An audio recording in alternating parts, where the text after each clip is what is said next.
છોટાઉદેપુર જિલ્લા તાલુકા પંચાયતની ચૂંટણી પૂર્વે ચૂંટણી રક્ષકો એ પોસ્ટલ બેલેટથી કર્યું ઉત્સાહપૂર્વક મતદાન.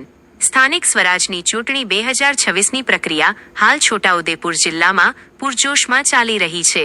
આગામી 26મી એપ્રિલે યોજાનાર સામાન્ય મતદાન પૂર્વે ચૂંટણી દરમિયાન કાયદો અને વ્યવસ્થાની જવાબદારી સંભાળનારા પોલીસ જવાનો અને અન્ય સુરક્ષાકર્મીઓ પોતાના મતાધિકારનો ઉપયોગ કરી શકે તે માટે જિલ્લા વહીવટી તંત્ર દ્વારા વિશેષ વ્યવસ્થા કરવામાં આવી હતી. ચૂંટણીલક્ષી ફરજોમાં રોકાયેલા પોલીસ અધિકારીઓ, પોલીસ કર્મચારીઓ, હોમગાર્ડ અને જીઆરડીના જવાનો મતાધિકારથી વંચિત ન રહી જાય તે હેતુથી બોડેલી સેવા સદન અને પોલીસ હેડક્વાર્ટર છોટાઉદેપુર ખાતે પોસ્ટલ બેલેટ મતદાન ફેસિલિટેશન સેન્ટર સુવિધા કેન્દ્ર કાર્યરત કરવામાં આવ્યા હતા.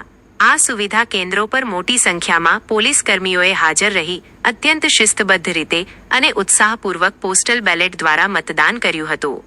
જિલ્લા વહીવટી તંત્રના આ આયોજનનો મુખ્ય આશય ચૂંટણી પ્રક્રિયામાં રાત દિવસ કાર્યરત તમામ લાયક મતદારો પારદર્શક રીતે મતદાન કરી શકે તે સુનિશ્ચિત કરવાનો છે. 26મી એપ્રિલના મતદાન પૂર્વે જિલ્લાના આ ચૂંટણી રક્ષકો એ પોતાના મતાધિકારનો પ્રયોગ કરી લોકશાહીના પર્વમાં સહભાગી થઈ એક આદર્શ ઉદાહરણ પૂરું પાડ્યું છે. જો તમને આ સમાચારનો વિડીયો ગમ્યો હોય તો તેને લાઇક, સબસ્ક્રાઇબ અને શેર કરજો.